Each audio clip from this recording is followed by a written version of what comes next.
चलिए सुनते हैं मुंशी प्रेमचंद की कहानी स्त्री और पुरुष, मेरे यानी भावना के साथ। विपिन बाबू एक कवि थे जिन्हें दुनिया में सबसे ज़्यादा सुंदर रचना महिलाएं ही लगती थीं। उनकी कविताओं में भी सिर्फ महिलाओं के रूप, सुंदरता और यौवन की ही तारीफ हुआ करती थी। जैसे ही किसी महिला का जिक्र होता तो ये अलग और सुंदर सी कल्पना की दुनिया में चले जाते थे। इन्होंने अपने जीवन में भी एक ऐसी ही सुंदर महिला की कल्पना की थी। विपिन बाबू के मन में था कि उनकी पत्नी फूल सी कोमल, सूरज जैसी चमक, कोयल सी आवाज़ और सुबह की लाली सी शोभित हो। अब विपिन बाबू के कॉलेज की परीक्षा भी खत्म हो गई थी। विपिन के लिए कई सारे रिश्ते आ रहे थे।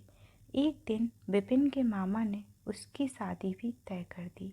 विपिन का मन लड़की देखने का था। उसे देखना था कि जैसी पत्नी की वो कल्पना करता है वो वैसी है या नहीं।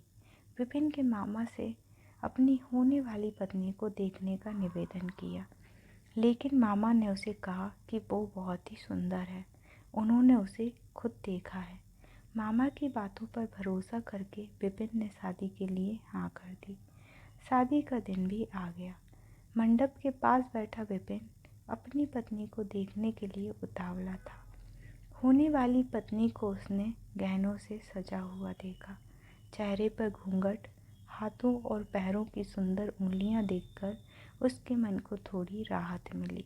दूसरे दिन विदाई के बाद जैसे ही डोली विपिन के घर पहुंची तो वो तुरंत अपनी पत्नी को देखने के लिए दौड़ा।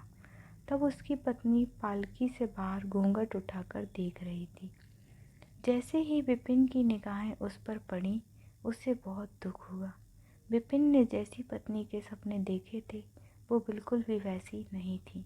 चौड़ा सा मुंह, चपटी नाक, फूले से गाल विपिन को बिल्कुल पसंद नहीं आए।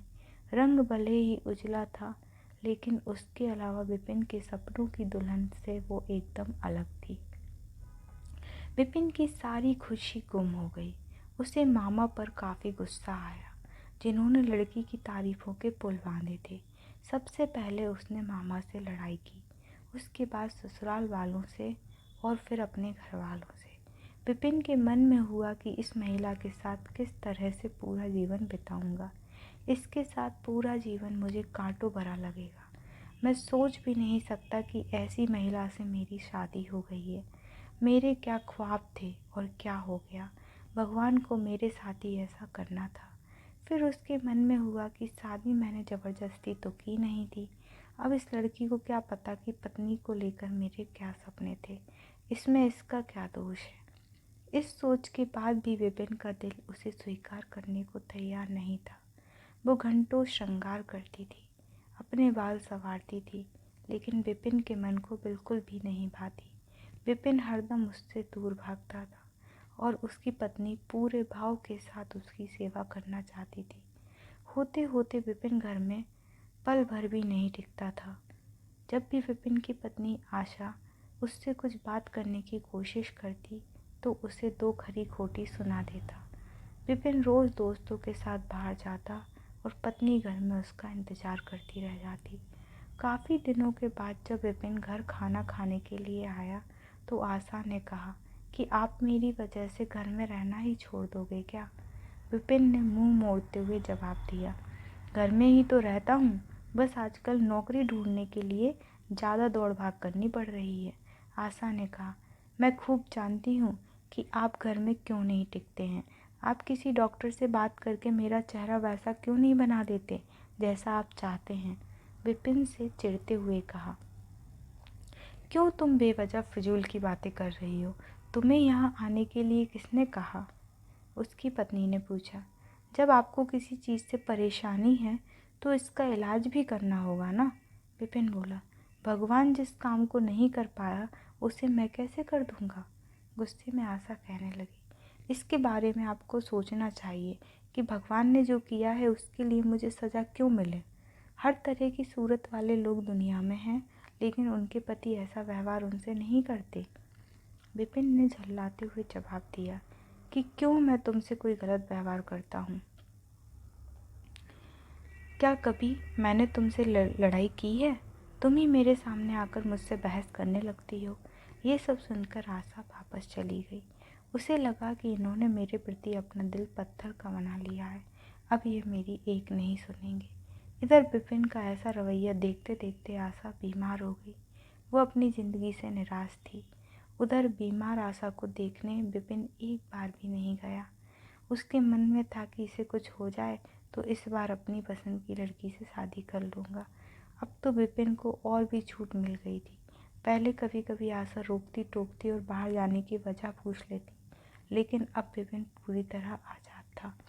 गलत आदतों में पड़कर विपिन सिर्फ अपने पैसे ही बर्बाद नहीं कर रहा था, बल्कि सेहत और चरित्र सब कुछ खो रहा था।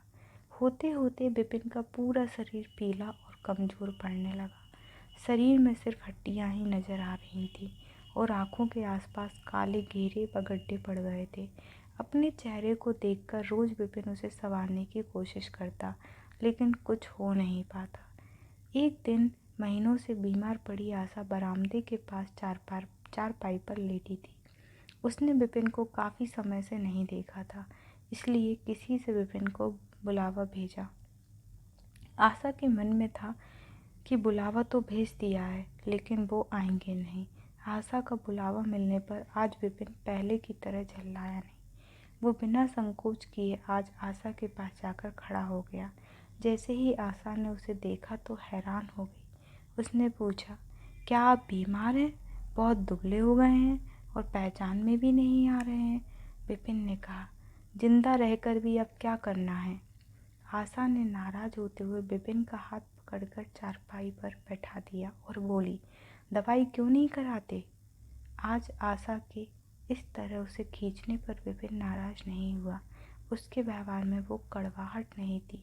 उसका गुस्सा जैसे पिघल गया था। चारपाई में बैठते ही विपिन ने जवाब दिया, अब दवाई से मेरा कुछ नहीं होगा।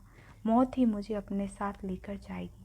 मैं ऐसा तुम्हें दुख देने के लिए नहीं कह रहा हूँ।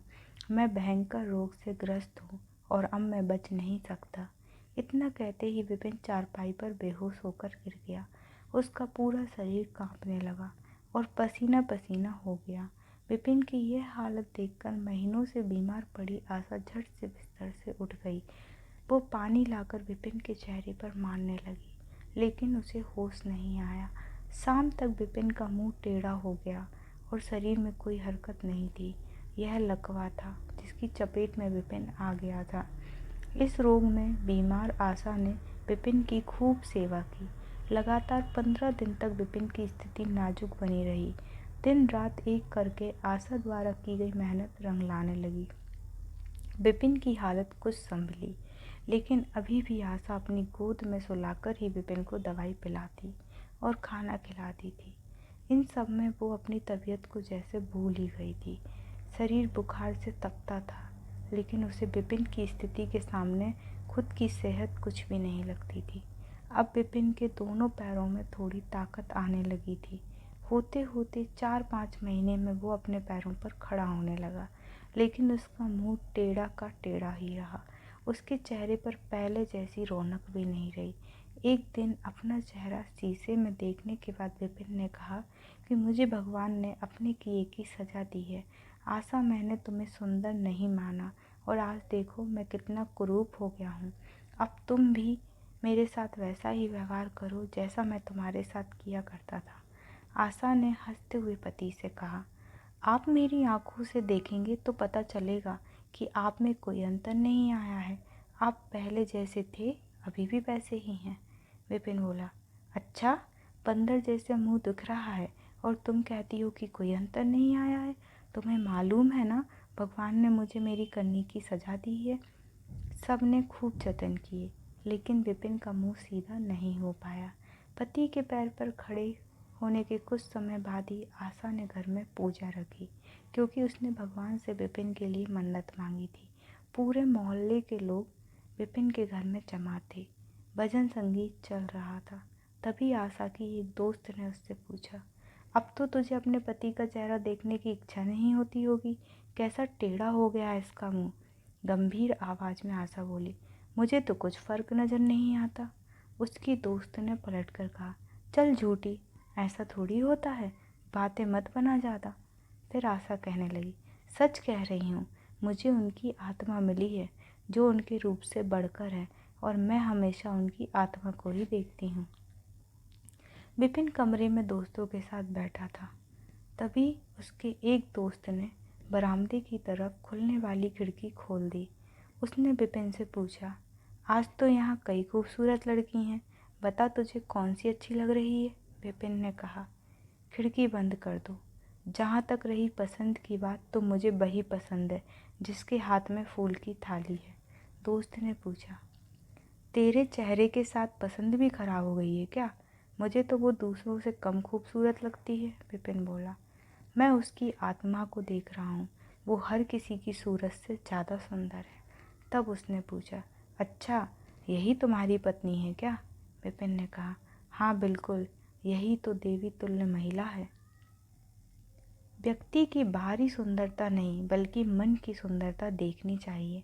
बाहरी सुंदरता कभी भी फीकी पड़ सकती है, लेकिन जिसका मन सुंदर है वो व्यक्ति हमेशा ही सुंदर है। और यहाँ कहानी समाप्त होती है।